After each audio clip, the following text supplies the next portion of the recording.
Like a lot of married couples, my wife and I have the odd fight, but rarely about anything significant.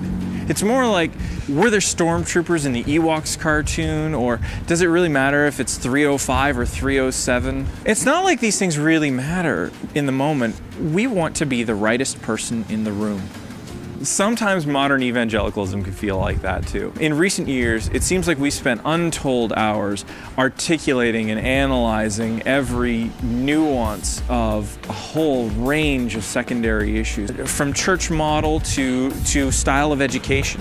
And it's not that these issues don't matter, they do, but it seems like at some point the debate's shifted, so it's no longer about the issue, whatever the issue is, but it's more about who's going to be righter than whom.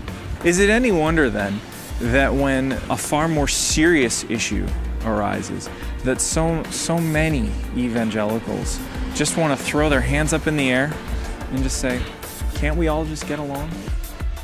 As tempting as it is to think like this, the Bible doesn't allow for it.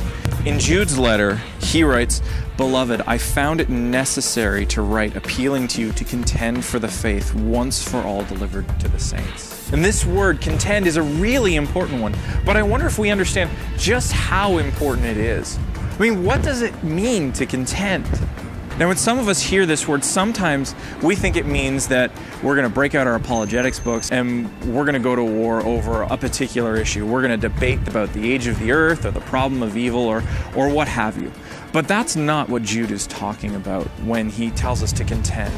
You see, Jude is talking to a group of Christians who are embattled by false teachers and false disciples.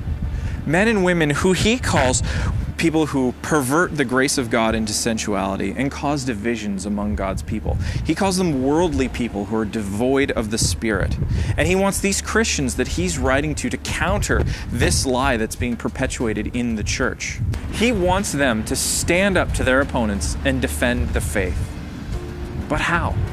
What Jude tells us is that if we're going to counter the influence of these false teachers and false disciples, if we're going to contend faithfully, we must live faithfully as Christians. We must keep ourselves in the love of God.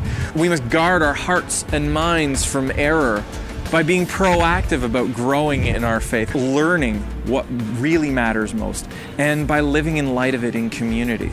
That's what I want you to see when you read this book. Contending isn't just about right knowledge, it's about a right attitude. It's not about just winning an argument or being the rightest person in the room. It's about showing mercy to those who doubt and who have been deceived, bringing people back, pulling them back from error and bringing them into the grace of Christ. And so when you read this book, I want you to see that for the good of the church, for the good of others, and for the glory of Christ, we must contend.